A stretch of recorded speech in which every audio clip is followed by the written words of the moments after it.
Snakes, Ghosts, Skunks, and Skeletons, a segment of an oral history of the University of Laverne.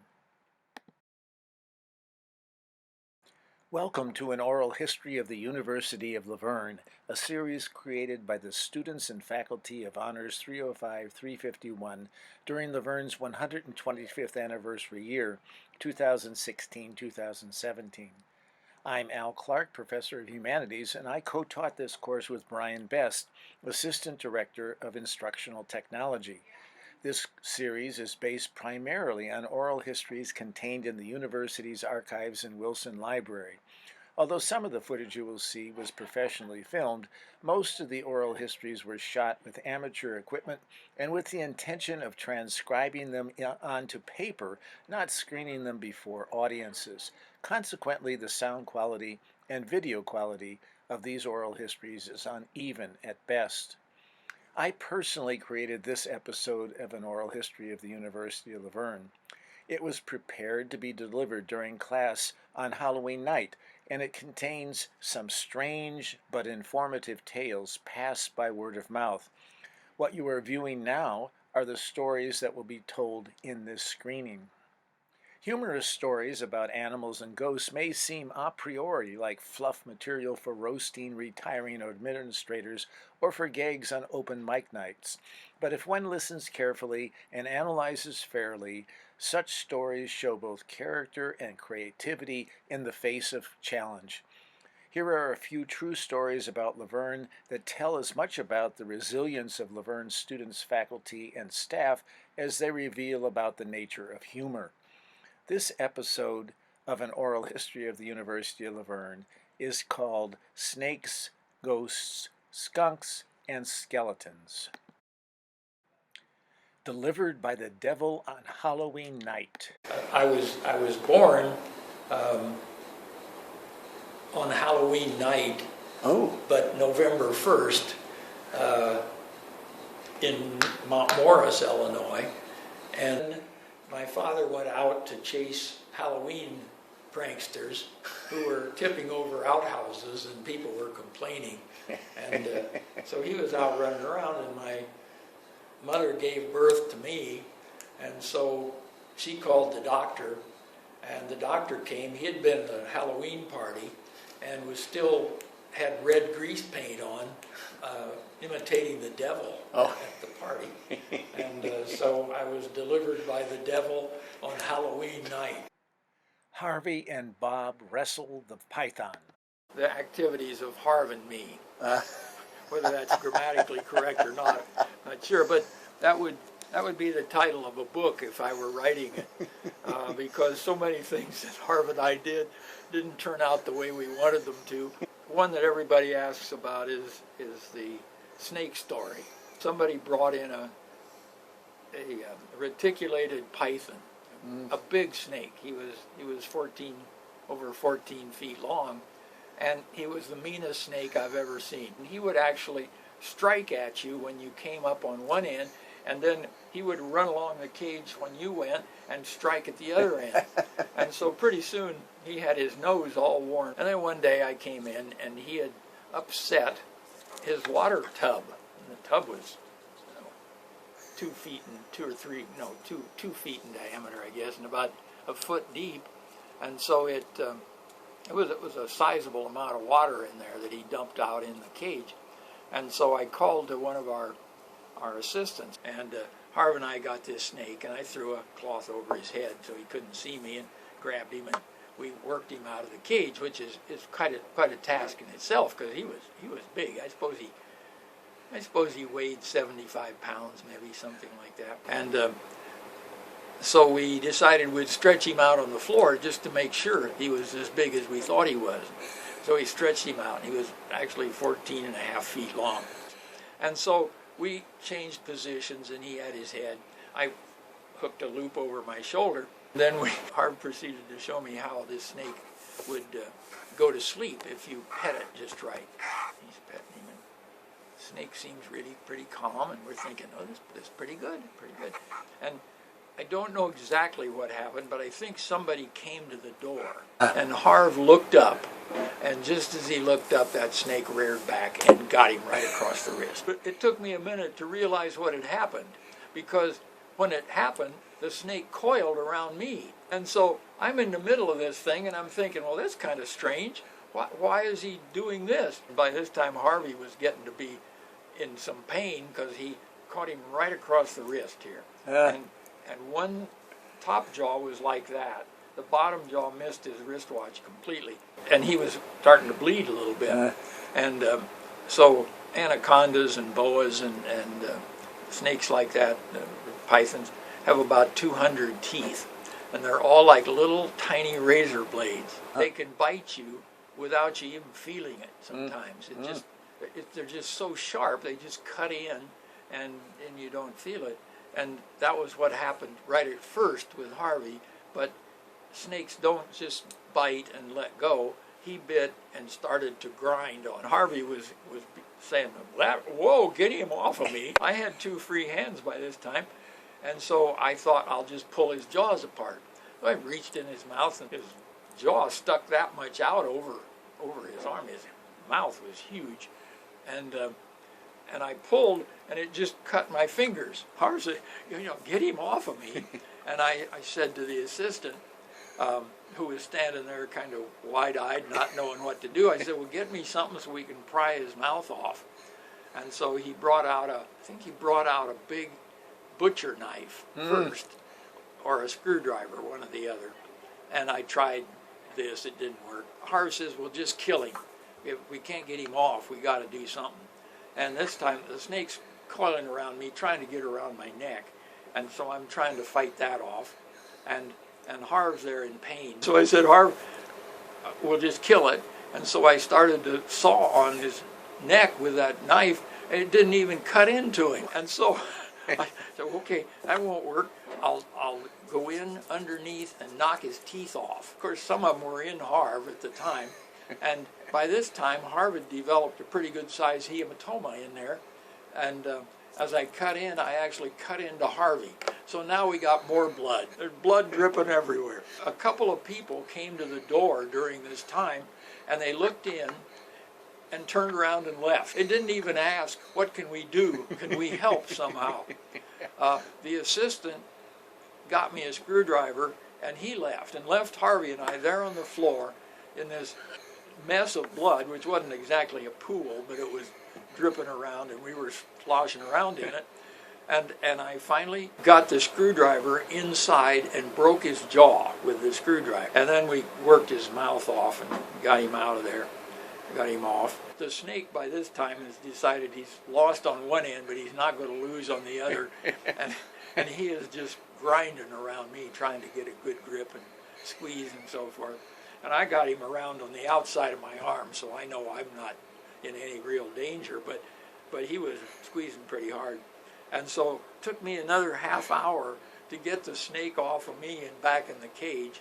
And I figured he would die within a few days from all the trauma and so forth. But his jaw healed up, and he actually started eating rats again by himself. So he was in pretty good shape. And it must have been about 6 months later, I came in one Monday morning, and he was upside down in the cage dead. He'd been dead at least a day because he was starting to bloat.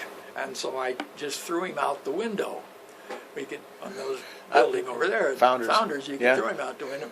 And he hit the ground with his crunch and plopped over, and he looked just like he was lying there alive. I said, Harv, a good friend of yours has died. And he said, oh no, who? I said, the snake's dead. And Harv, big grin on Harv's face. And he didn't say a word, he just said, oh.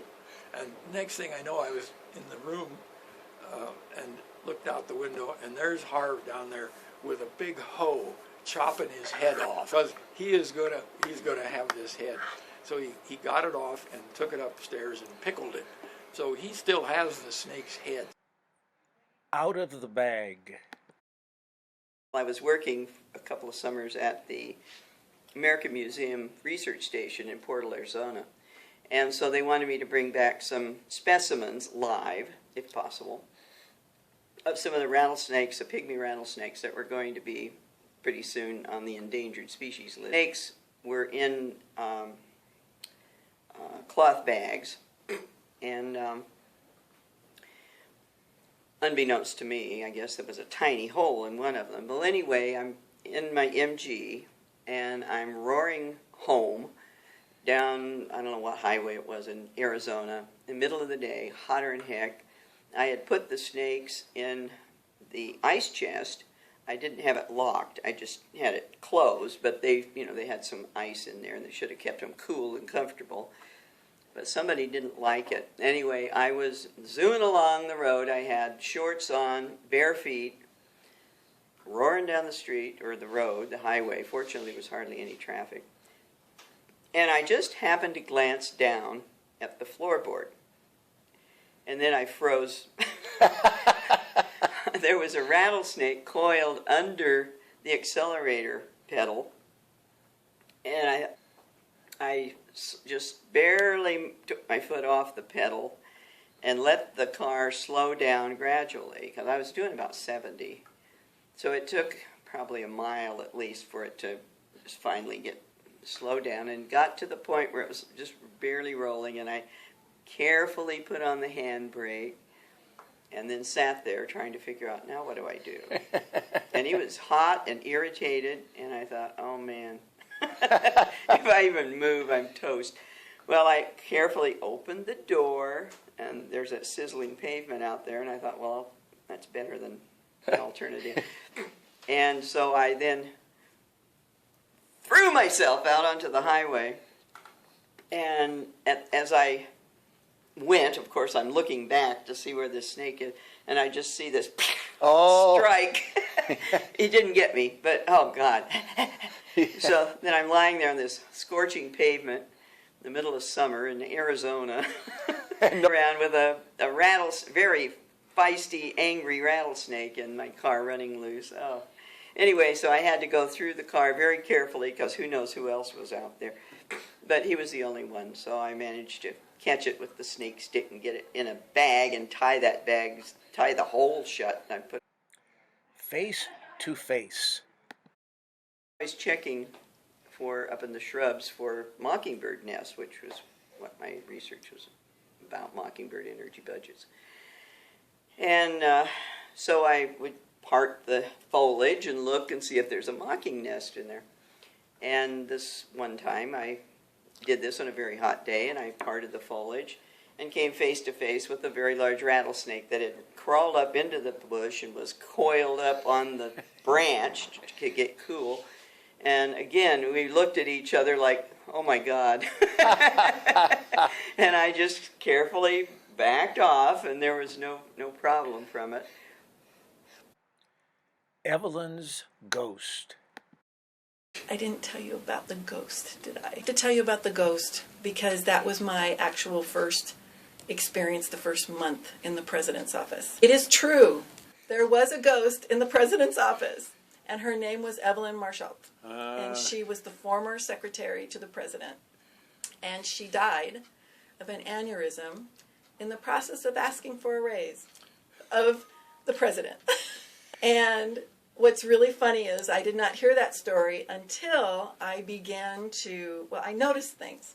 I noticed little things that were happening, especially, I thought, to be honest with you, I would call facilities and say there are mice, there are rats, there's something in this office that keeps rustling papers and tapping pencils and pens. And then it got to the point where I kept closing his door to his office.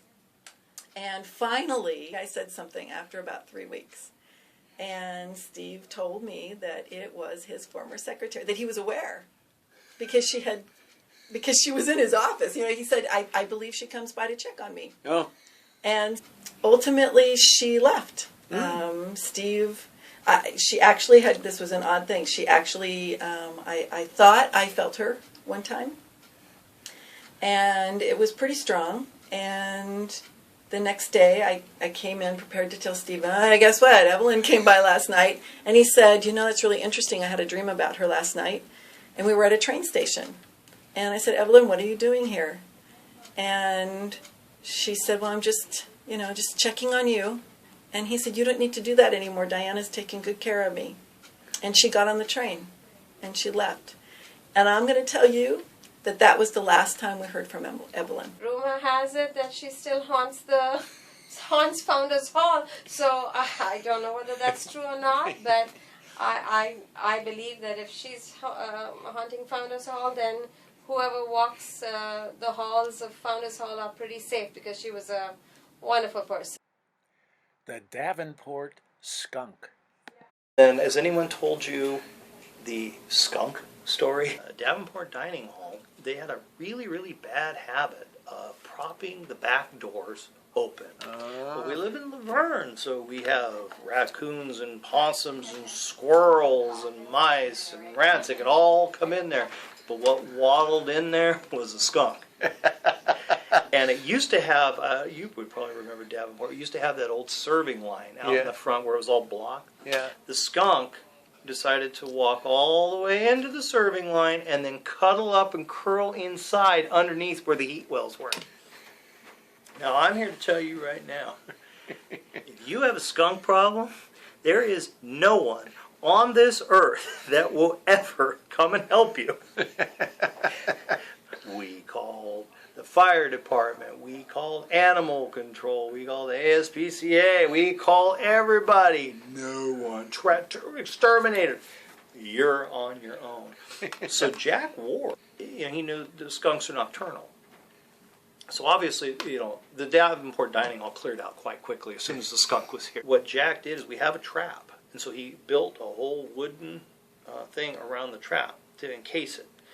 Then he put it basically outside. But then he built a whole wooden raceway, if you will, to go all the way back to that cabinet. So eventually when this thing would want to come out, it would get caught in the trap.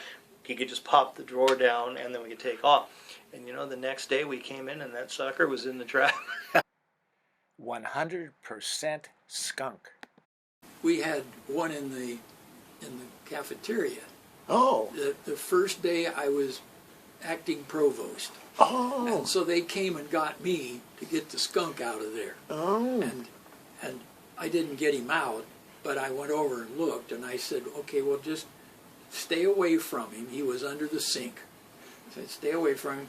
Get a tablecloth, cover it up so he's nice and quiet back there, and we'll get a cage and catch him. And so the Humane Society or somebody brought a cage, and they put it down in there, and we left it overnight, and sure enough, he was in the cage in the morning, and everybody was happy, and the guy from the from the Humane Society got him out and took him out to let him loose out in the forest somewhere. I don't know quite where it was.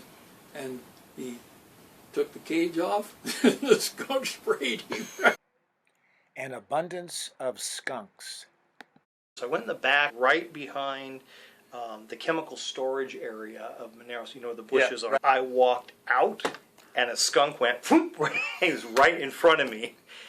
And all I could think of was, I'm going to be sprayed, I'm going to stink for 2 months, and my brand new car is going to stay, it's going to be awful. And it was like very playful, and so I started doing that Dr. Doolittle thing where you're like, hi, you don't want to spray me, do you? You just want to play. You want to play, don't you? You're not going to spray me. And he had this funny look on his face, and then he just darted off into the bush. Well, I like skunks. I think they are cute. I've had a couple of them as pets. Skeletons in the closet.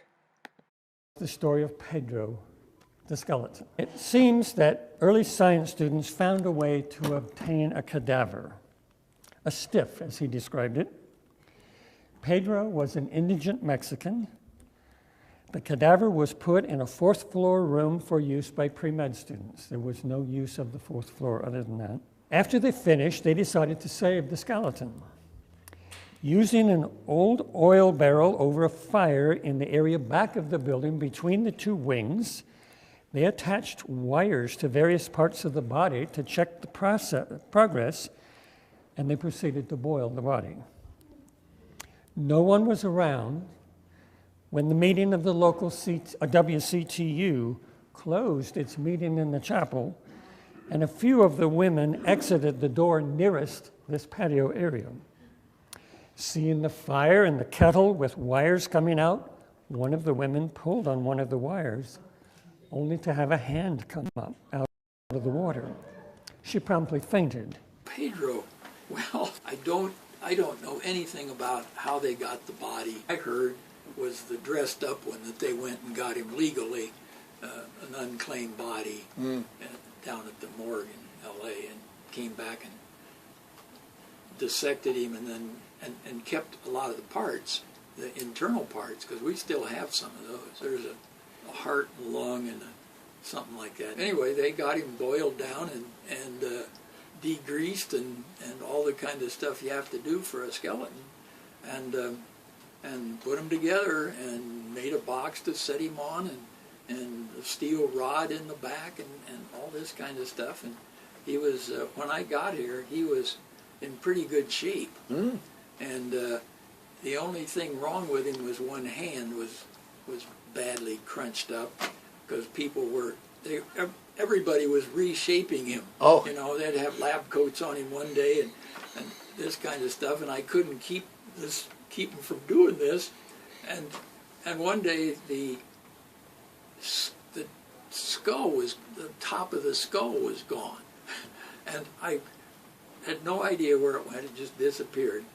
And it was eventually found in some camp up in the mountains where apparently this was some ritualistic kind of thing that they needed a skull, and they took this one, and when it came back it had wax all over it, candle wax, all kinds of stuff. So, and I don't even know who found it or anything. It just showed up one day looking like that. So it had a strange life.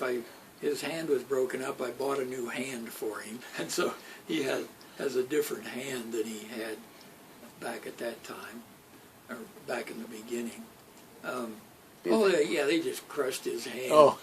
You were always shaking hands with him, and he had his hand. They fixed it so his hand was sticking out first, and then everybody shook his hand, and that broke his hand. Oh.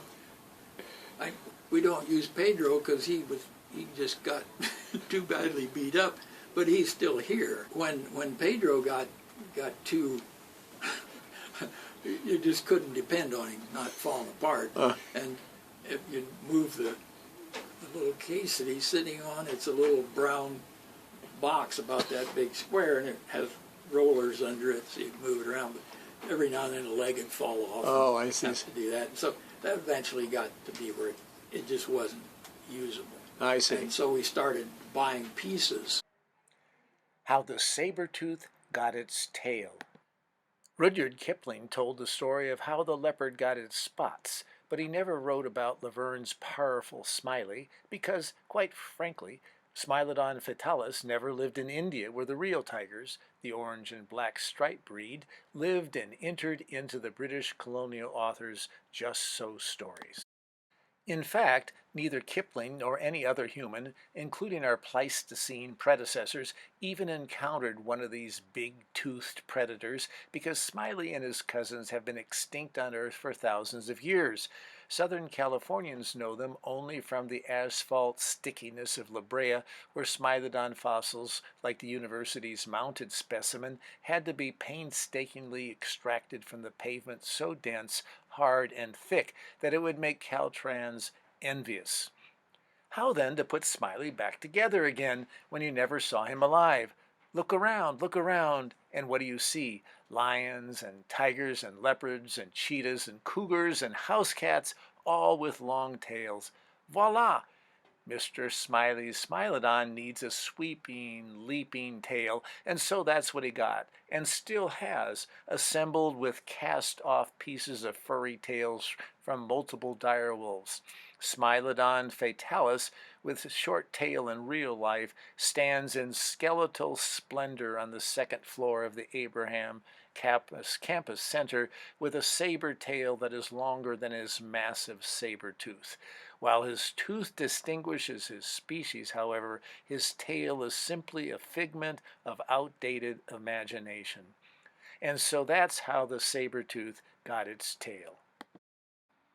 Among the many people I'd like to thank in helping me with this project is Brian Best, my co-teacher in Honors 304, 351 during 2016-17. I'd also like to thank the Wilson Library Archives and Special Collections for the use of several films and the library for the archives copies of the annuals. And lastly, I'd like to thank the many people who have helped me in this project of oral histories, particularly the 5 who were instrumental in making this particular segment of an oral history of the University of Laverne possible.